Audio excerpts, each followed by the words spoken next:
మనం ఉమ్మడి విశాఖపట్నం జిల్లాలో ఉన్న ప్రఖ్యాత ఒక ప్రాంతమైన బొర్రా గుహలకు వచ్చాం. ఈ బొర్రా గుహలు అనేటి చాలా ప్రాచీనమైన గుహలు. గతంలో ఇక్కడ కొన్ని సందర్భంగా ఈ శిలలు గుహలుగా ఏర్పడ్డాయి.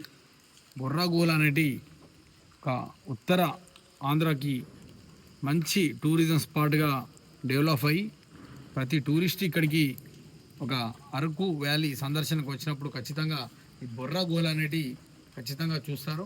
ఈ బొర్రా గుహలకు ఎంత ప్రాచీనత ఉన్నదో మీరు కళని చూడొచ్చు.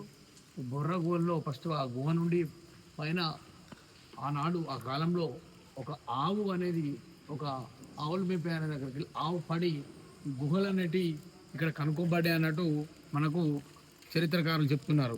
ఈ గుహల్లో చాలా ఈ శిలారాతులు అనేటి ఈ వాటర్తో తన అందాన్ని మార్చుకొని ఒక శిల రూపంలో ఒక విగ్రహం రూపంలో మారుతున్నాయి. ఈ రాయిని కూడా చూడొచ్చు. మనం చూపించండి, అక్కడ ఒక రాయి, ఆ రాయి అనేది లింగ రూపంలో ఉన్నదని ఇక్కడి యొక్క గిరిజన ప్రాంత ప్రజల యొక్క నమ్మకం.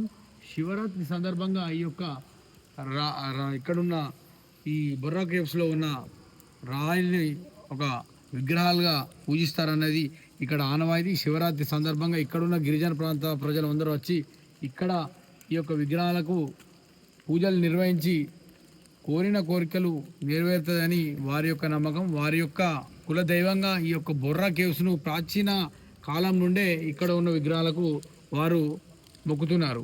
ఈ బొర్రా కేవ్స్ అనేది ఉమ్మడి ఆంధ్రప్రదేశ్ రాష్ట్రంలో ఉన్నప్పటి నుండి